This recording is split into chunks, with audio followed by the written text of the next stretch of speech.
Reports have emerged claiming Dutch police bribed journalists to ignore crime statistics relating to asylum seekers. Let's find out more about this now and speak to our correspondent, Peter Oliver, now joining us live here on the programme. Peter, good to see you. How has this left the reputation of the Dutch police? Well, the Dutch police force are left very red-faced, certainly following these revelations in the largest Dutch newspaper, the most read paper there, the Telegraph.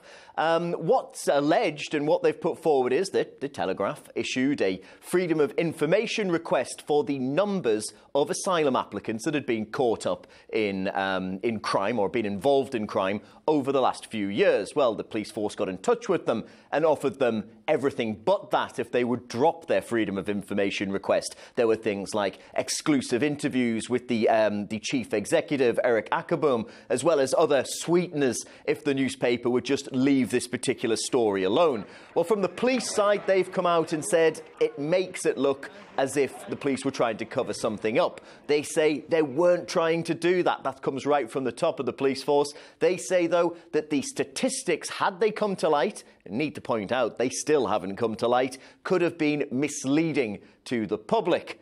But this isn't the first time we've seen police forces around Europe deciding what could be misleading and what could not for the people of the countries in which they're policing. Back in 2015, 2016, the New Year's Eve party in Cologne that descended into, mass sexual assaults that it turned out later were carried out in some part by refugees and migrants that had come to Germany. Well, the police initially wouldn't reveal any statistics on who'd been involved.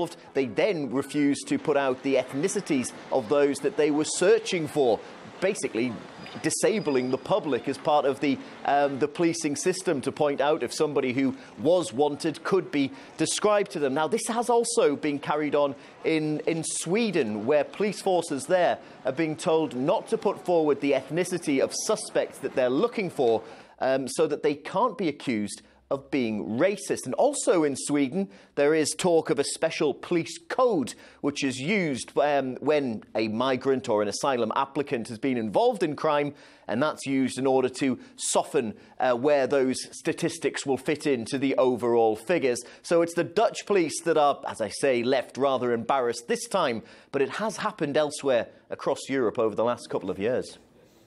All right, Peter Oliver, live in Berlin. Thank you.